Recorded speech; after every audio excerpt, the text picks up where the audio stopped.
Сайн байцгаана уу хүүхдүүдээ? Солонгоо агш байна. Хүүхдүүдээ, та нар энэ зургийг сайн хардаа. Энд өөр хүмүүс байна, тийм ээ? Өөр мэрэгжилтэй, өөр ажил хийдэг хүмүүс байна шүү дээ. За хамгийн ихэнд хэм бэ? Цаг уурч байна, тийм ээ? Бас эмч байна. Бас цагдаа байна шүү дээ. За тэгвэл цаг уурч гэж ямар хүнийг хэлдэг юм бол?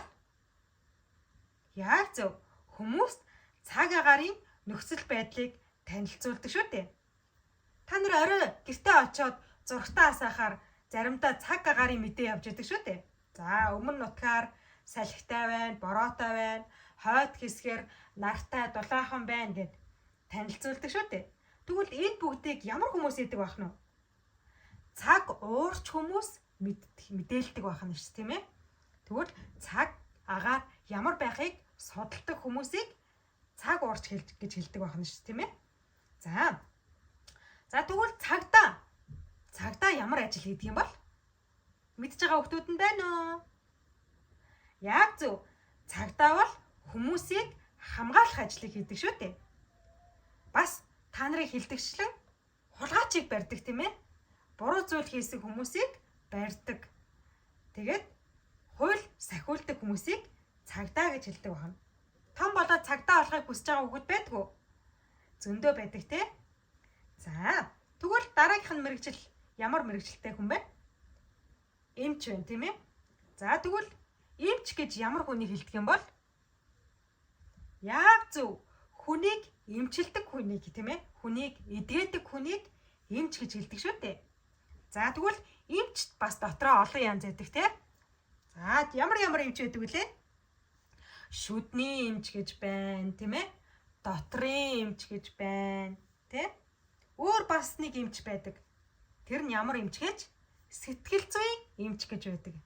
За тэгвэл сэтгэл зүйн эмч ямар эмчилгээ үзүүлдэг юм бол? Яг зөв. Сэтгэлээр унжсан байгаа, амьдрах итгэл найдваргүй болчихсон тийм хүмүүстэй уулзаж ярилцаа, тэр хүний яриаг дуустал нь төвчээртэйгээр сонсоод зөвлөгөө өгдөг хүнийг сэтгэл зүйн эмч гэж хэлдэг шүү дээ, тийм ээ? За өөр маш олон төрлийн эмчнэр байдаг шүү дээ, тийм ээ?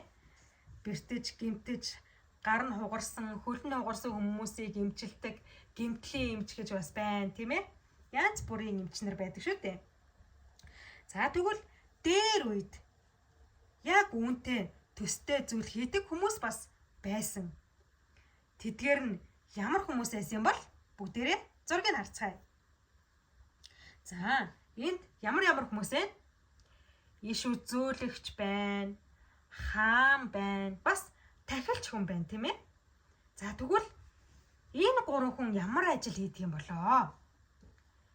Иш үзүүлэгч гэж ямар хүнийг хэлдэг юм бол? Бурхны хүсэл юу болохыг хүмүүст урьдчилж хэлж өгдөг хүмүүсийг иш үзүүлэгч гэж хэлдэг, тийм ээ? Та нар зүүнч гэж бас сонсч байсан бах те. За тэгвэл ирээдүйд болох зүйлсийг бас хэлдэг хүмүүсийг хэлдэг байна шүү те. За тэгвэл иш үзүүлэгч гэдэг хүн маань Бурхны хүсэл юу болохыг мэдээд хүмүүст дамжуулж хэлж өгдөг хүнийг иш үзүүлэгч гэж хэлдэг байсан байна. За тэгвэл хаан гэж ямар хүнийг хэлдэг юм бол?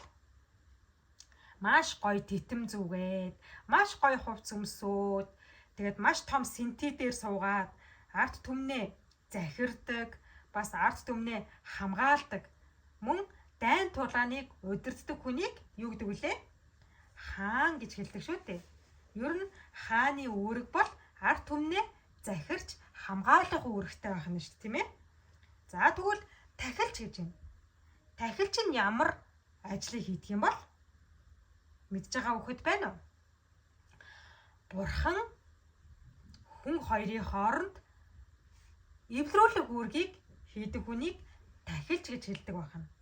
За жишээлх юм бол хүмүүс маш их гэм нүгэлтэй, тийм ээ? Тэгтэл тэр их гэм нүгэлтэй хүнтэй бурхан уулзаж чадах болов? Тэгвэл дээр үед гэм нүгэлтэй хүнийг бурхантай эвлэрүүлэх, бурхантай уулзуулах ажлыг хэн хийдэг байсан бэ гэхээр тахилч хүн хийдэг байсан байгаа. Тахилч хүн тахилаар дамжуулаад бурханд тахил өргөөд тэгээд тэр гин нүгэлтэй хүмүүсийг бурхантай эвлэрүүлдэг ажлыг хийдэг байсан байна. За тэгвэл маш чухал ажил хийдэг байсан байна те. За тэгвэл орчин үед өнөөдөр бидний эргэн тойронд хаан байна уу? За иш үзүүлэгч байна уу? Тахилч байна уу? Байхгүй юм тийм ээ. Харин өнөөгийн цагт амьдарч байгаа, орчин үеийн цагт амьдарч байгаа биднэрт нэг хүн өгөгдсөн байдаг. Тэр нь хэн юм бол? Бүгдээрээ хэн гэдгийг Библиэс олж уншицгаая. За бүгдээрээ Библиэд илгээд Матай 1:21-р ишлэлийг хамтдаа уншицгаая. Тэрээр нэгэн хүү төрүүлж тэр нь арт түмнээ нүглээс нь аврах тул чи түүний нэрийг Есүс хэмээн дууд гэв. Амен. За тэгвэл саяны уншсан ишлэлдэр хэний тухай гарсан байна? Есүсийн тухай гарсан байна тийм ээ. Есүс ирсэн тухай гарч байна. Тэгвэл Есүс яах гэж ирсэн юм бол? Яг л саяных шиг иш үзүүлэгч, хаан, тахилчийн үүргийг гүйцэтгэхийн тулд Есүс бидэн дээр ирсэн байх нь шүү дээ тийм ээ. За тэгвэл Есүс иш үзүүлэгчийн оронд ямар ажил хийсэн юм бол? Бурхны хүсэл юу болохыг бидэнд хэлж өгсөн байна. Есүс Бурхны хүслийг бидэнд мэдүүлсэн байна. Мөн Есүс хааны үүргийг гүйцэтгсэн. Хаан ямар үүрэгтэй вэ? Арт түмнээ аварч хамгаалдаг шүү дээ. Тэгвэл яг үүнчлэн Есүс биднийг аварч биднийг хамгаалахын тулд Есүс ирсэн байна. Мөн Есүс тахилчийн үүргийг гүйцэтгэхээр ирсэн. Гэмээсээ болж Бурханаас холдсон биднийг Бурхантай эвлэрүүлэхийн тулд Есүс ирсэн. Тэ? Яг л тахилч шиг. Есүс өөрөө тахил болоод биднийг Бурхантай эвлэрүүлээ зогсохгүй. Биднийг Бурхны хүүхэд болгосон байх юм шүү дээ, тийм ээ?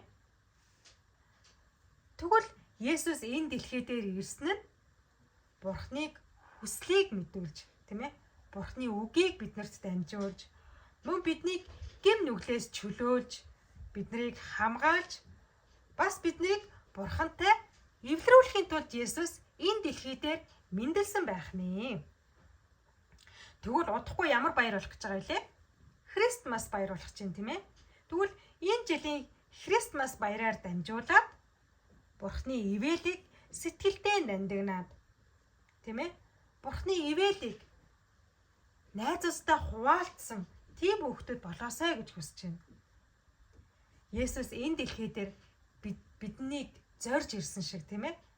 Биднийг гэм нүглээс чөлөөлөхийн тулд ирсэн шиг. Биднийг Бурхантай эвлэрүүлэх гэж ирсэн шиг.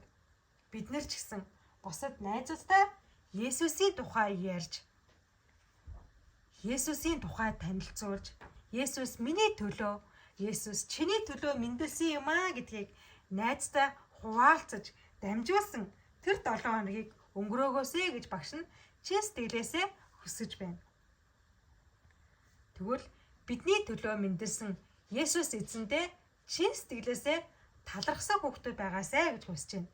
Бүгдээрээ эх 7 хоногт илүү их баяр хөөртэйгээр уулзцгаая. Дараагийн 7 хоногт уулзцгаая. Түр